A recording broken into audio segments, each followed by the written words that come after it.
This podcast is a quest for well-being, a quest for a meaningful life through the exploration of fundamental truth. Enlightening ideas, insights on physical, mental, and spiritual health. The inspiration is love. The aspiration is to awaken new ways of thinking that can lead us to a new way of being well.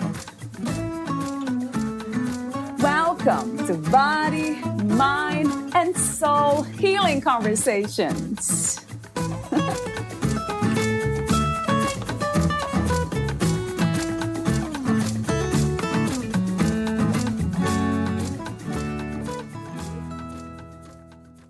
The reality is, from a young age, I started building the idea of this perfect human based on what I had seen, been taught, read, and heard, and just allowed it to get more complicated over time.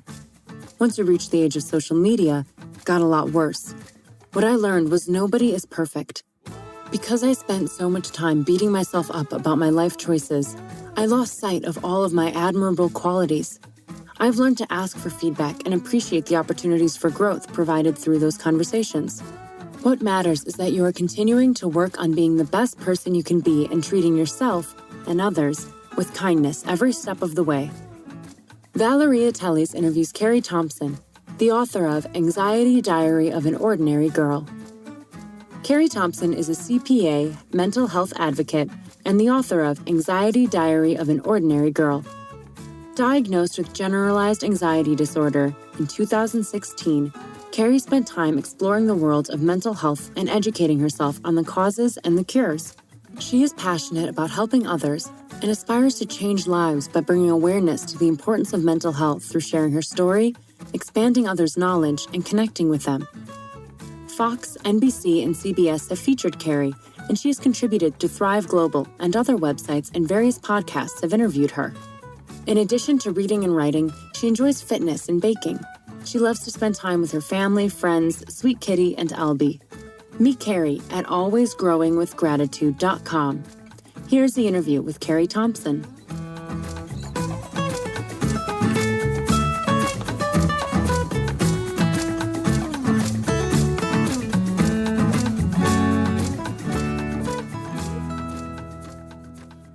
In your own words, who is Carrie Thompson?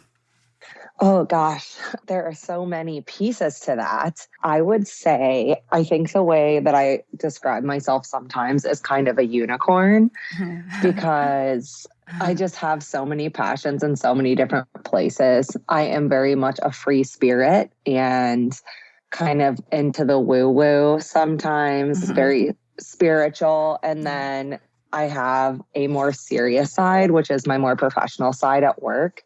But I'm definitely a wanderer at heart, a people person, very passionate. And yeah, I have a lot of different aspects to my personality. So I think it can just really depend on the day.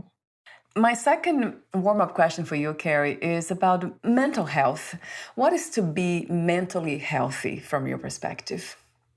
I think that a lot goes into that.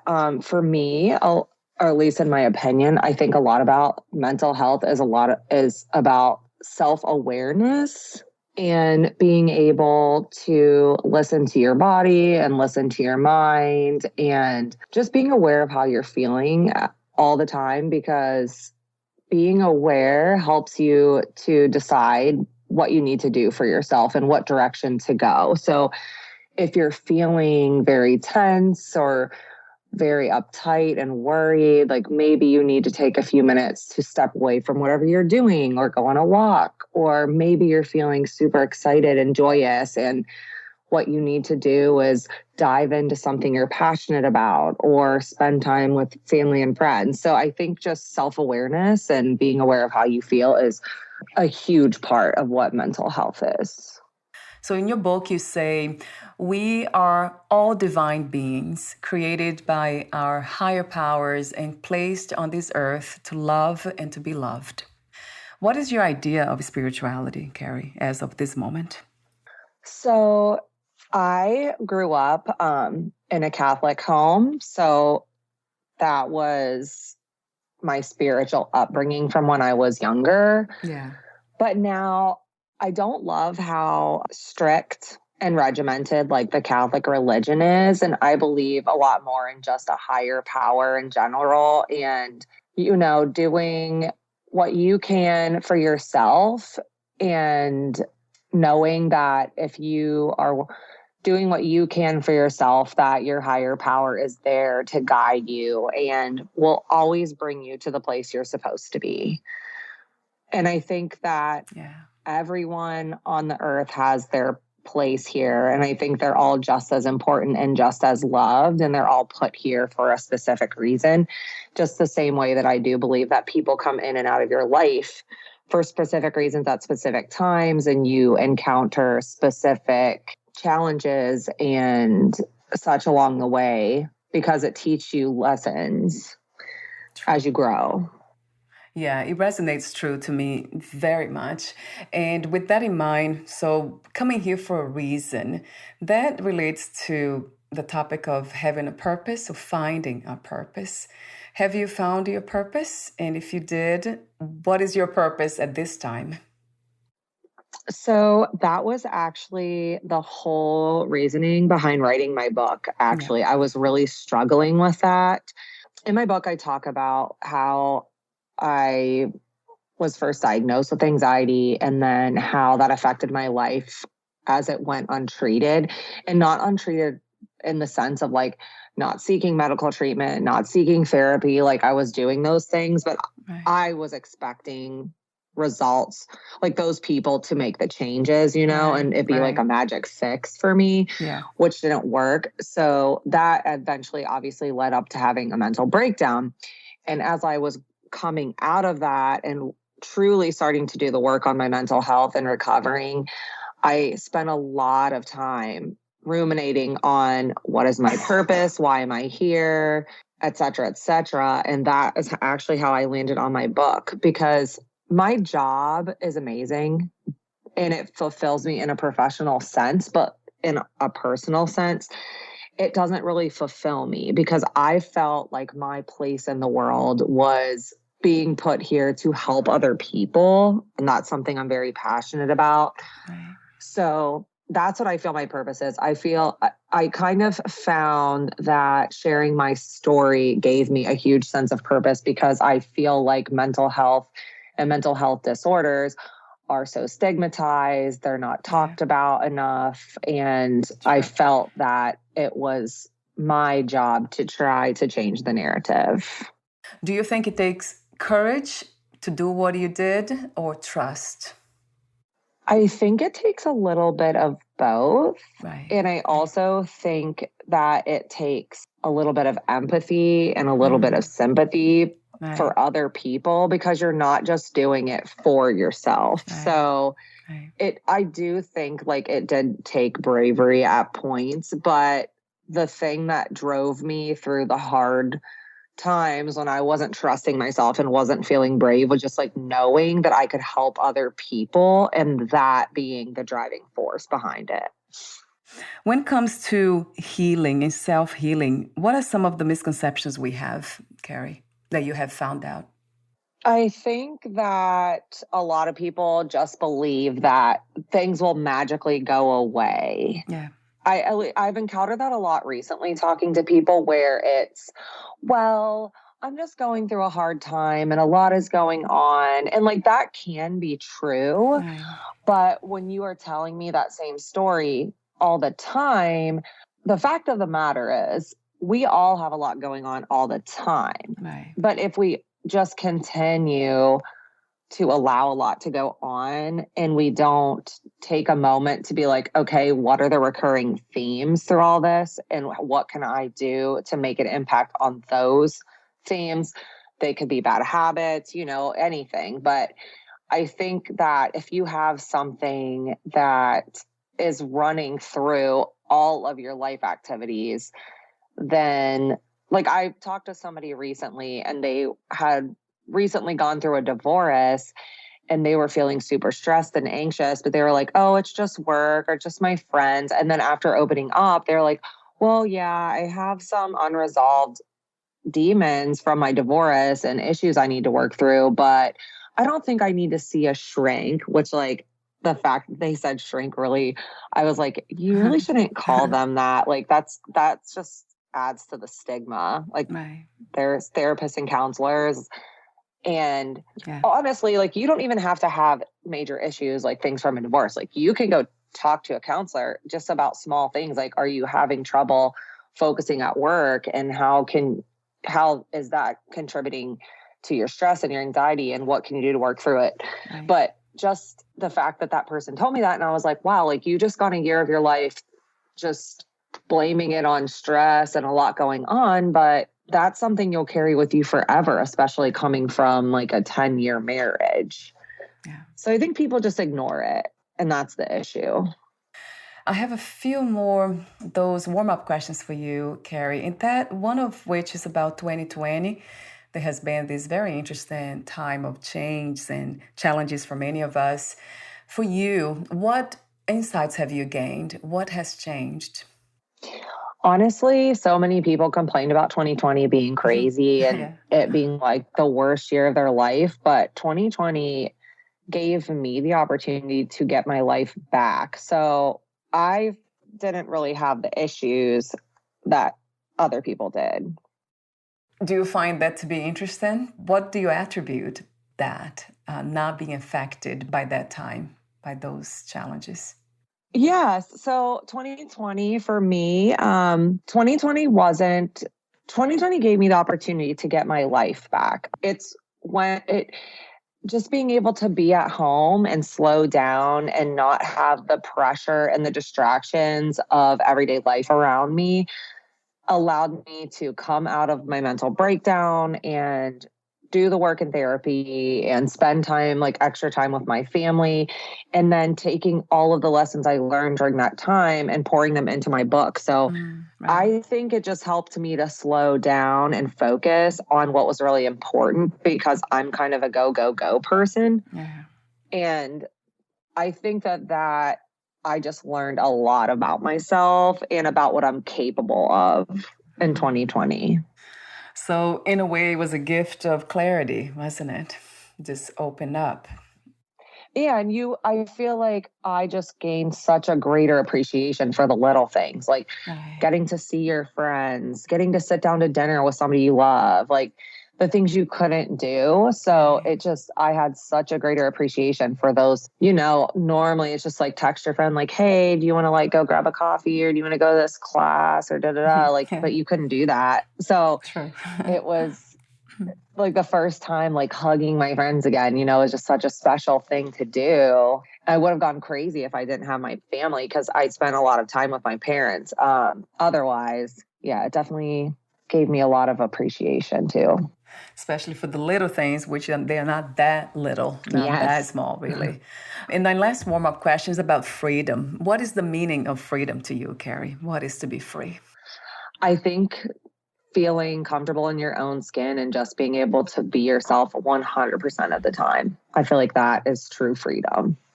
Would you say that self-love and self-acceptance are the first steps to get to that place of being comfortable with oneself? 100%. And it's so easy to say those two words, but they are so difficult to achieve sometimes. True. And I wonder why. I ask the question a lot. Why it's so challenging to love ourselves? It seems like common sense to do it, right? Simple, but it's not. So have you discovered the obstacles to that? I think that the world that we live in and the pressures and standards set by society make it really challenging, because I fully believe that we live in a very competitive world, especially in the US, where you have to work a little harder and do a little more and be involved in more things and look a certain way. And you need to be able to carry a full-time job and be a parent and still go to workout classes and make time for your friends. And be a chef at home. Like, it's so competitive, and there's so many messages were sent by society that I think it makes it hard, and you're constantly like, oh gosh, like I'm not enough in this area, or I need to do work in that area, or my friend is able to do this, but I can't. And it just, anything that you have that's special to you and skills that people in your life might wish they had or might be envious of you for kind of get lost. In your book, Anxiety Diary of an Ordinary Girl, you talk about the challenges you had with anxiety and even being diagnosed with something that I never heard before, is generalized anxiety disorder. So talk to me for a moment about what anxiety is from your perspective, if the diagnosis was accurate, and what do you think caused the anxiety? And also the healing methods that you have used, and then prevention. I know I got a lot of questions here, but I think that in its most basic form, anxiety is just living in fear. yeah. For me, a lot of it was catastrophizing. So always trying to predict the future, but without it ever having a good outcome. So just always being afraid of the what ifs, like what if X terrible things happens? And like, you can live in a world of what ifs, that's fine, but it should be more spun in a more positive manner. So if you're saying, well, what if I did get that job, or what if I do get that raise, or what if I do meet my best friend like at this event I'm going to, or whatever, you know what I mean? But I never lived in that. It was like, what if I fail this exam, or what if I get fired from work, or what if this person's mad at me? It's just like, it's never the positive side. So that was a big part of it for me. And like I said, the most basic form of anxiety is just living in fear and like believing lies when they have no factual backup for them. I think a lot of what led to my diagnosis is I was bullied when I was younger. So that definitely started a lot of the self-judgment piece of it. So lack of self-esteem and lack of self-confidence were big ones. And then it was the comparison game constantly. So I want to look like my friends, or have their job, or have their boyfriend, or do this or do that. And then like the head of it really was like going to take the CPA exam when I wanted to become a certified public accountant. And just, I felt so much pressure to get a certain score on that test, because I was like, if I fail, I'm going to be so embarrassed. Like, I can't even stand to have that happen. When in reality, a lot of people fail it the first time. It wouldn't be the end of the world. You have time to retake it. So that was where it really got bad for me. So I think a lot, like just boiling down to the most basic answers: 1, fear; 2, no self-confidence, no self-esteem; and 3, perfectionist tendencies probably are the biggest issues. And then as far as getting better, honestly, a lot of it starts with thought work. And that sounds so basic, but it really is. Like, I was in therapy for years, and that didn't do anything because I wasn't actually doing any work outside of work. It's like going to physical therapy. If you go to physical therapy once every 2 weeks and they tell you to do something for your injury and you don't do it, you're not going to get better. Like, just showing up that one day does nothing for you. It will teach you the skills you need, but you have to do them once you've left the building. And therapy is the same way. And I think there's a huge misconception about therapy where it's like some magic fix all. And it's not really. Like, that person is there to guide you, but you are actually doing all the work. So one, actually doing the work in therapy was a huge thing. And I would say 90% of that work was changing my thought patterns. And just trying to be more optimistic in my thought processes, because I spent so long talking down to myself and thinking negative thoughts that it was going to take a lot of time to reverse that damage. And then Honesty is another big one, like just being completely honest, because I wasn't doing that in therapy either. Another question I have, therapy is one, but I love what you're saying about therapy that will not work. And if you're willing to go deeper yourself and do the work yourself. So therapy is almost like, or any kind of healing method, it's really a guide. They guide us, but we do the work. And prevention, like what's the way, if we want to prevent anxiety or to be diagnosed with generalized anxiety disorder, what's one thing that we must do, Carrie, from your perspective? I think probably the most important thing is to believe in yourself. I would say it's kind of a twofold. You need to believe in yourself, which that goes back to like the self-awareness, self-esteem, self-confidence piece. Yeah. And then also you need to surround yourself with things that are positive. So if your job is toxic, you need a new job. If your friends are toxic, you need new friends. If your family is toxic, you need to find a way to distance yourself. So surrounding yourself with the type of people who make your heart happy and make you feel amazing and believe in you so that you can continually have that love that helps push you to work harder for yourself in a positive way. May we all be able to do that. That's a very empowering way to live. And what I can say is courage and trust that we all choose to go in this direction, make the change we need to make. I believe that too. Changing the environment, the things we do, just doing things differently, basically. We have to make change. And most of us reject change. We resist change, but they are foundational for growth. Is the only way we can get from one place to another. So another question I have for you is about medication. What are the cases that medications are needed? That is on a person by person basis. Right. I think. I didn't think that I ever needed it. I was staunchly opposed to it. I swore I would never try it, but I think it just depends how bad you let yourself get. Because you're just like every other part of your body, like your brain is chemically driven. So if you have allowed things to get so bad where you are unable to do your daily functions, I would say that it's a good idea to go talk to somebody and to not be embarrassed to do it. I always tell people, like, you can go to your general practitioner and get a suggestion of a psychologist or psychiatrist to see, but I would find somebody who that's their specialty and talk to them because they will know best. And I would do that in tandem with a therapist because my therapist is holistic and they don't ever believe in medication as the first route to go. But even like at the point that I got on medication, my therapist believed that it was necessary at that time.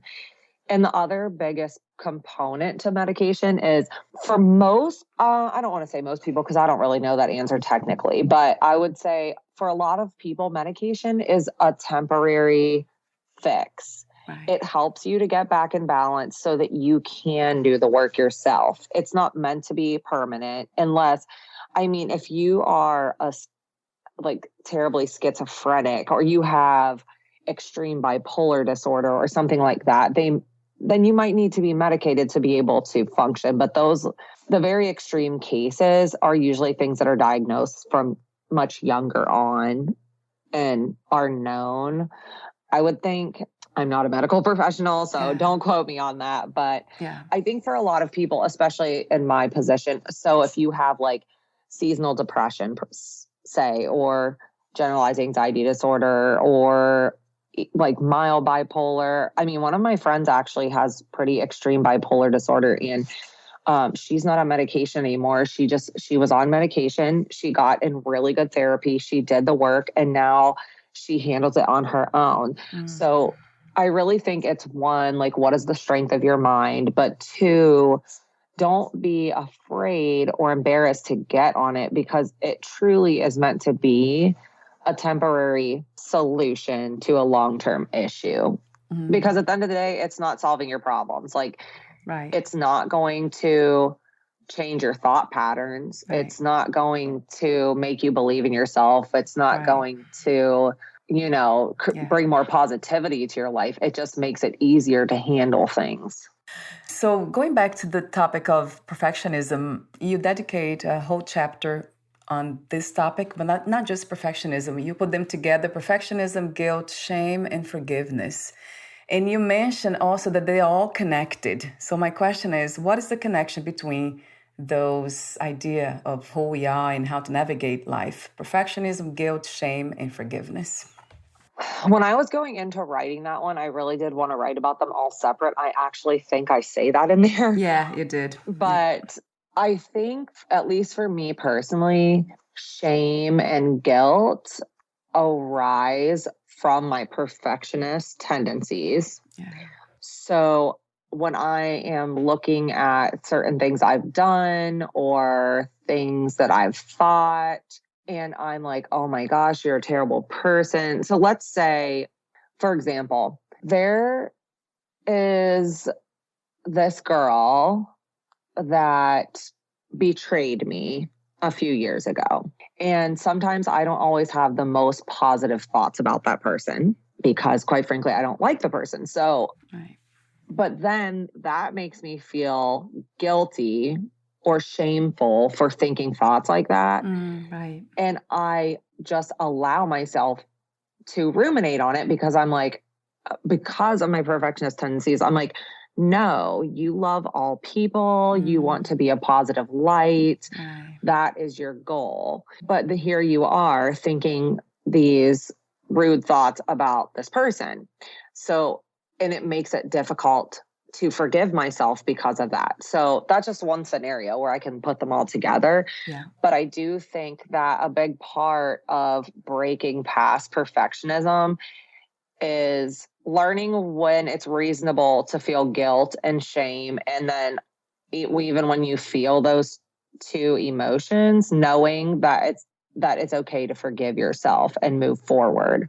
And that's kind of where I feel like they all tie together. And that's not even like, that was just one example, but there's so many different ways. Like, for example, if I've been looking for a new house recently, and I went down a rabbit hole on Zillow looking at houses while I was at work, and I was like behind on something I was supposed to be doing. And I felt so guilty.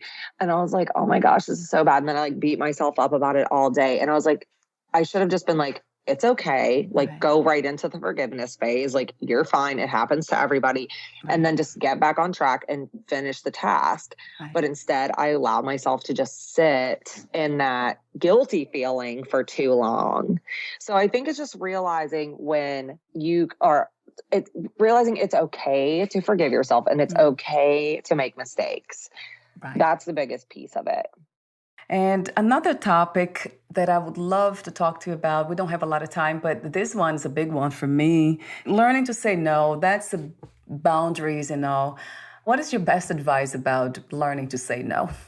Well, I will say, as somebody who is still working on this, if you are somebody that's programmed to do it, you just have to, it also ties into that guilt thing. Like, you don't feel guilty saying no. And I think the biggest part of saying no is realizing that you're prioritizing yourself. It's not dismissing the other person, but it's making you a priority. And you should always be your first priority. So you can't help someone else if your cup isn't already full. It's like when you're on the airplane, they always tell you to put your mask on first before you help somebody else. So saying no is putting your mask on. It's recognizing when you need to put something that's important to you before other people. And it's a lot about being honest. If you're busy I use it a lot in the context at work. When your plate is already full, it's okay to say no, because at the end of the day, you're going to put yourself in a position to be overstressed. and may end up letting yourself and the other person down anyways, Right. because you just already have so much. And then realizing when saying no is helping you to be more efficient in your life. So you can only take on so much. And that doesn't just mean at work, but it means in your personal life. So if you're already busy at work or you have a lot going on at home, or say you're getting ready for like something big in your life and your friends are asking you to do stuff, it's okay to say no. Like, they're going to ask you again, but you don't want to ever overload yourself in work or your personal life, because at the end of the day, you're going to end up unhappy.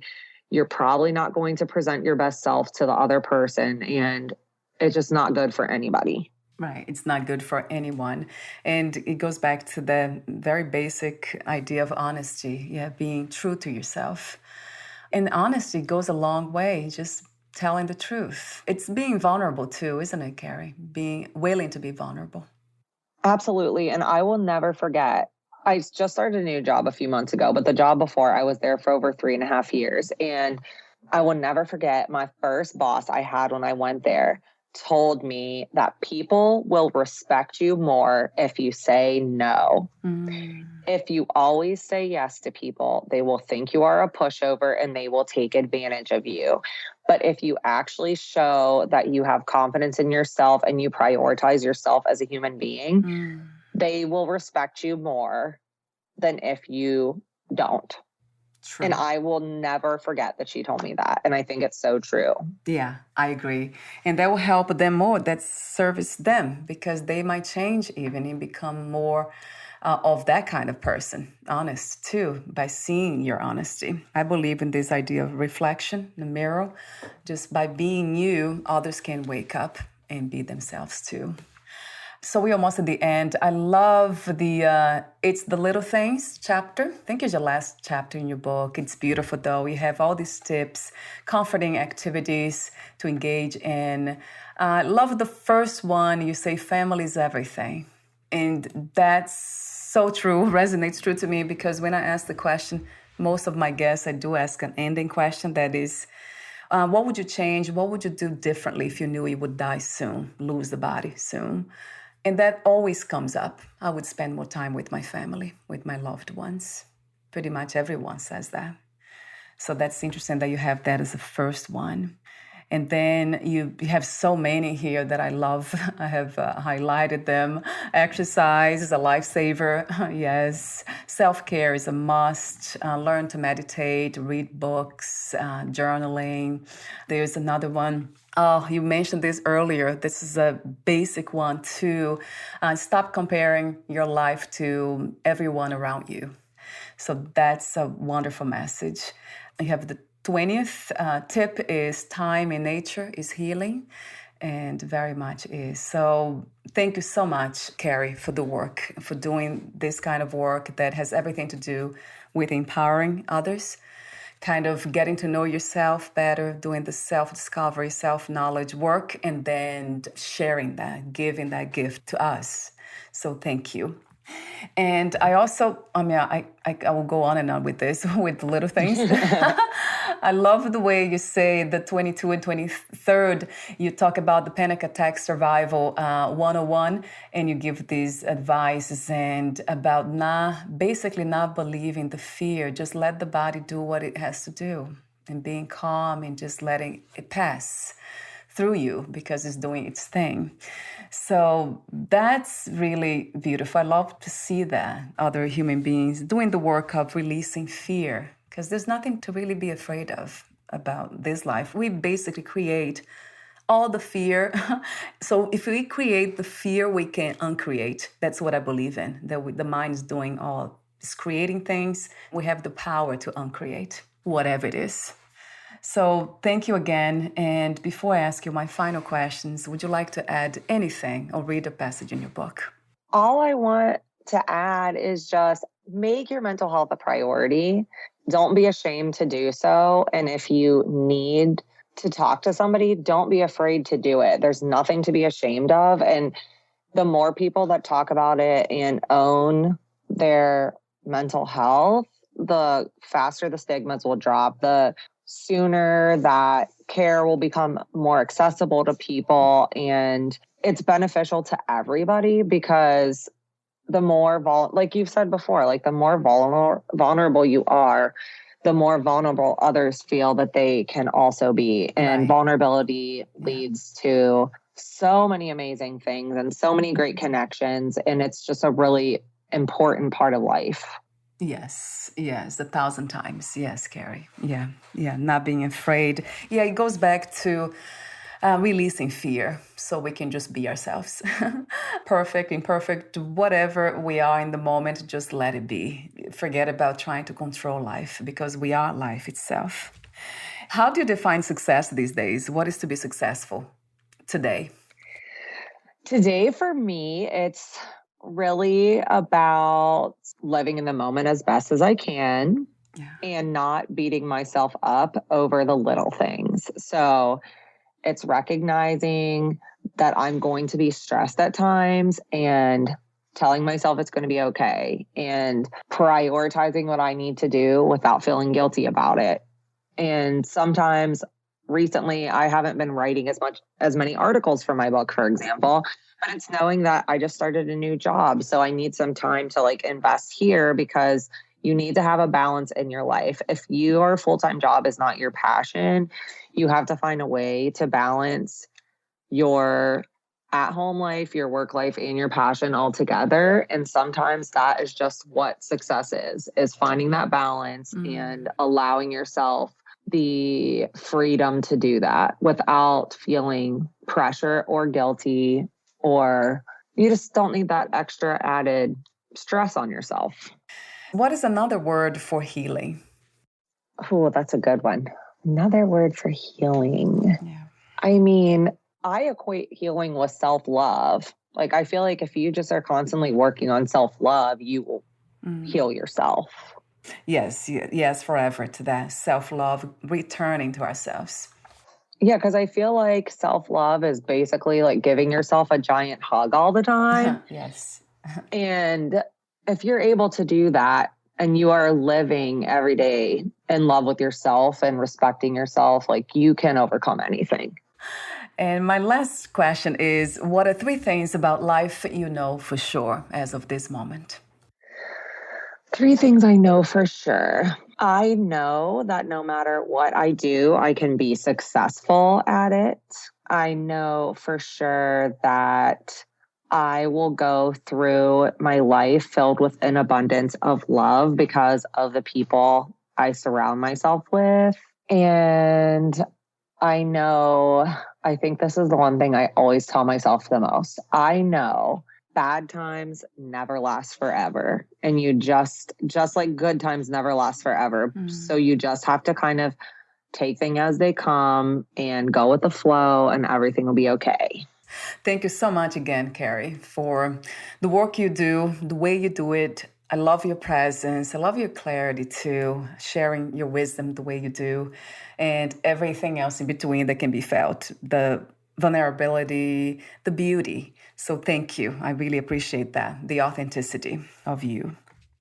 Yes, thank you so much for having me. It's been so fun to talk to you because I feel like we share a lot of thoughts in common. So that was awesome. Yes, absolutely. And before we say goodbye, where can we find more information about you, your books, products, services, and future projects? So you can follow me on Instagram and Facebook at Carrie Thompson Author. And then you can go to my website at www.alwaysgrowingwithgratitude.com. I have my blog on there, and then any information about podcasts or book signings or anything like that will always be on my website. Wonderful. I'll have the link on your podcast profile too. Thank you so much again, Carrie, and we'll talk soon. Thank you. Bye for now. Bye.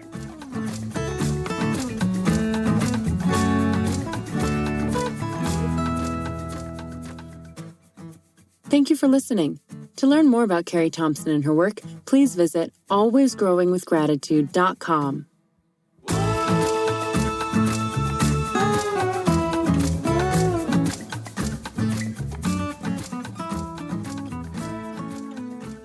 To learn more about this podcast, please visit fitforjoy.org/podcast. Thank you again for listening, and bye for now.